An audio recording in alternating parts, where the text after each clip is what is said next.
इन्हें कोई बातें नहीं करना है, मौन से सुनना। अष्टशास्त्री ग्रंथ में यहाँ पर समझा रहे हैं कि बौद्ध दर्शन ने कहा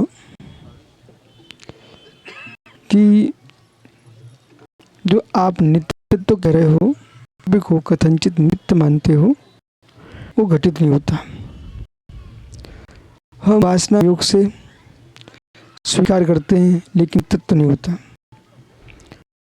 अनुशन क्या तुम जो वासना कह रहे हो वो वास्तव में पर्यायवाच्य है।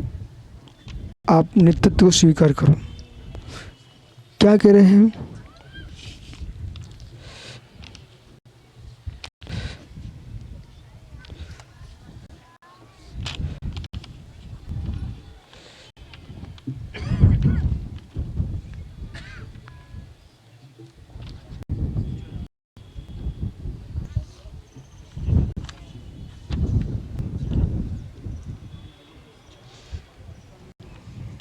तथा विधो, ये हो गया इनका प्रश्न। उत्तर,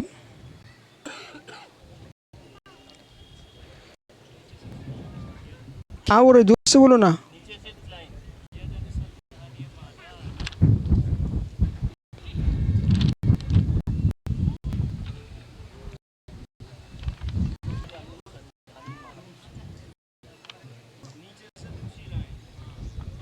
तीसरी क्यों बोलते फिर?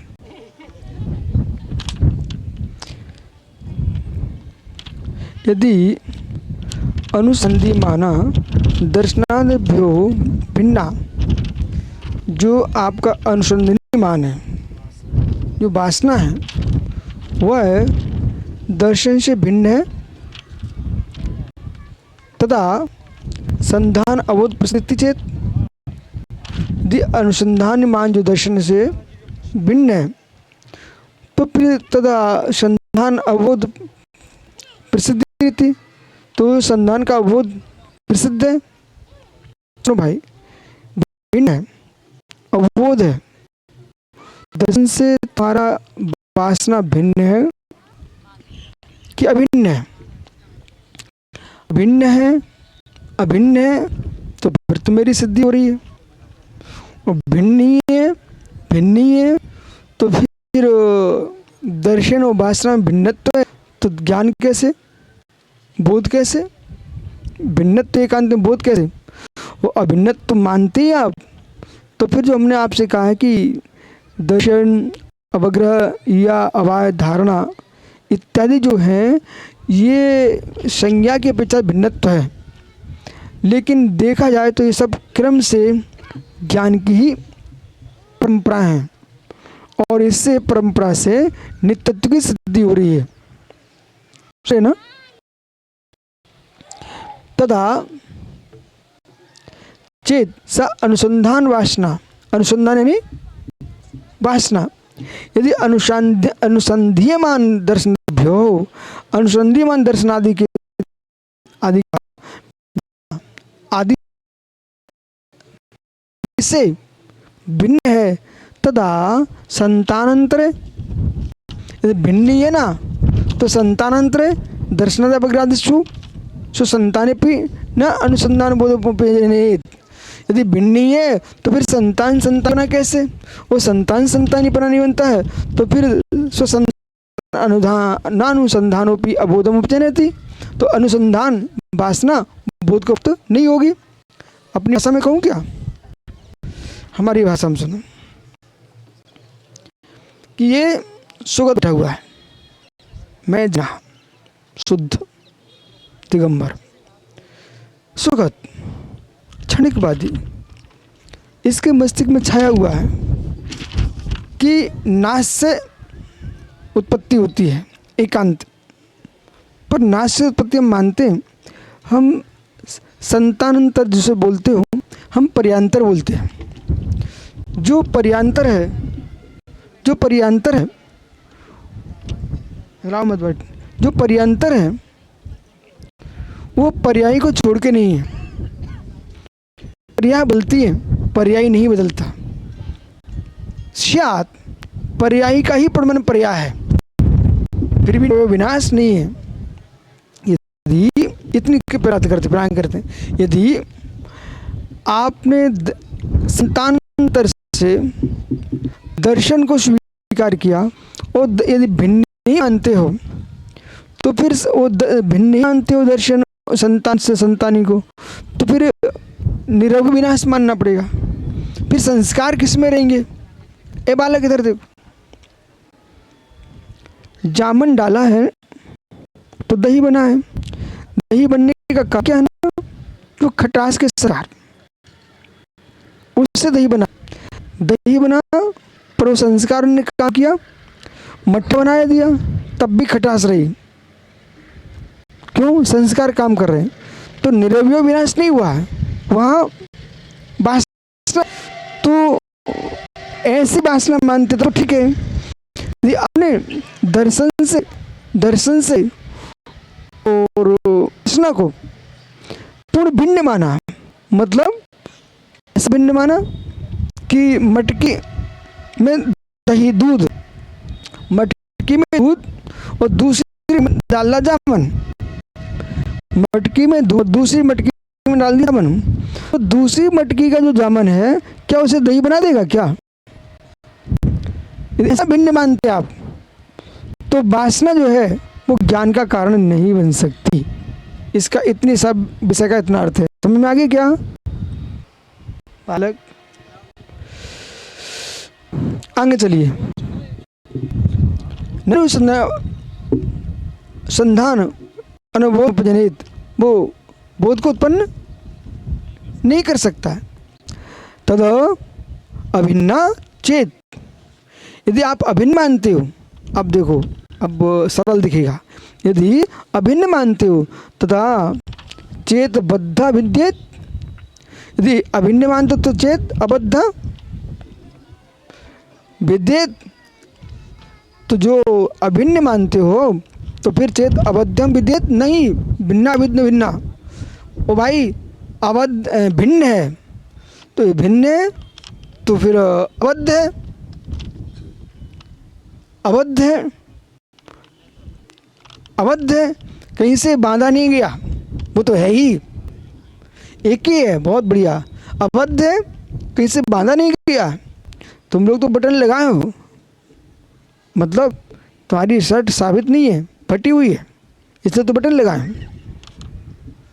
अभिन्न नहीं है, भिन्न है, बराबर।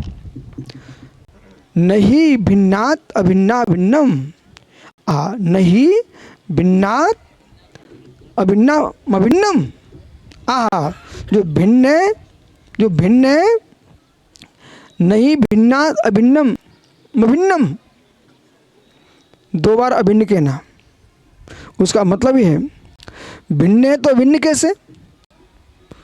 ओ भिन्न भिन्न एक होता नहीं, भिन्न भिन्न एक होता नहीं, भिन्न है तो भिन्न ही होगा, अभिन्न होगा तो अभिन्न ही होगा। नामेति शम अभिधानात, ऐसा तो आप शम मानते ही हो, ऐसा कथन कर ही रहे ना आप।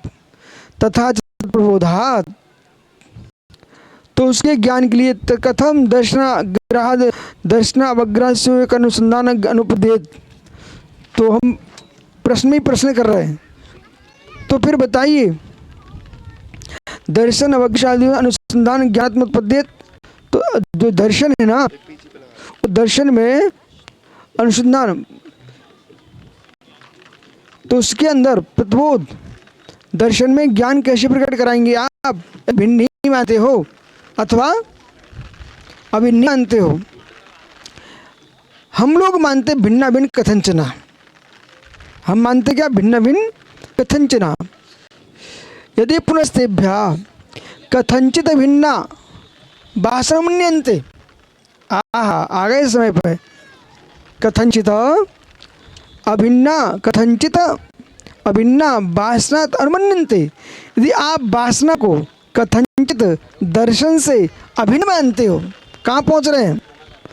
पकड़ रहे हैं विषय को, भिन्ना भिन्न नहीं, हम कहाँ ले जा रहे हैं इनको?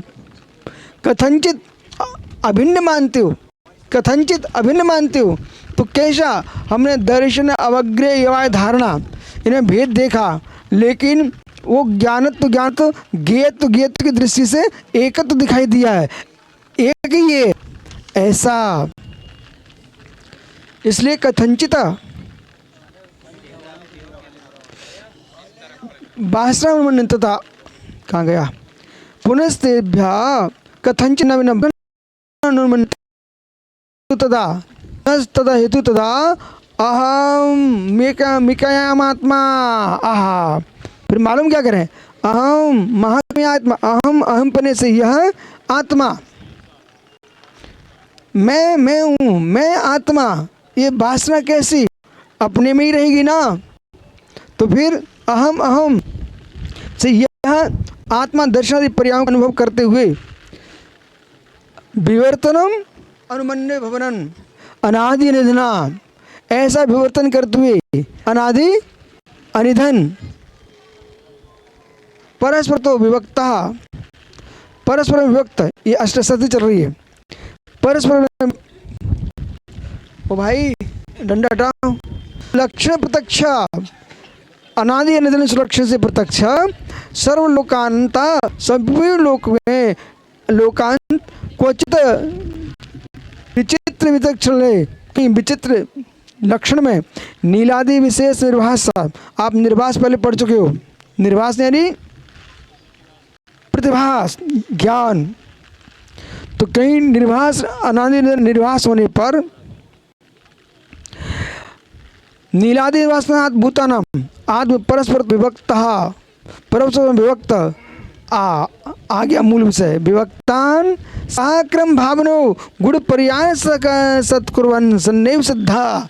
इसलिए सहक्रम भाव, सहभावी नियम क्रम भावी नियम, शैवो गुणा क्रम वर्तना पर्याय। तो क्रम भावी पर्याय व्यंजन पर्याय में लगाइए, सहभावी पर्याय गुण पर्याय में लगाइए। इसलिए द्रव्य में कथंचित शे क्रम भाव नियम, ऐसा नियम मानना चाहिए, ये हमारी सिद्धि हो जाती है। ये हमारी सिद्धि मतलब क्या सिद्ध हो गया, गुण में गुड़ी में सहभाव नियम है, अन्य असमान जाति युक्त है उनमें व्यंजन पर्याय में भाव नियम है, गुण पर्याय में साव नियम है। इस सहभाव नियम के अनुसार दर्शन ज्ञान, दर्शन अवग्रह या अवाय धारणा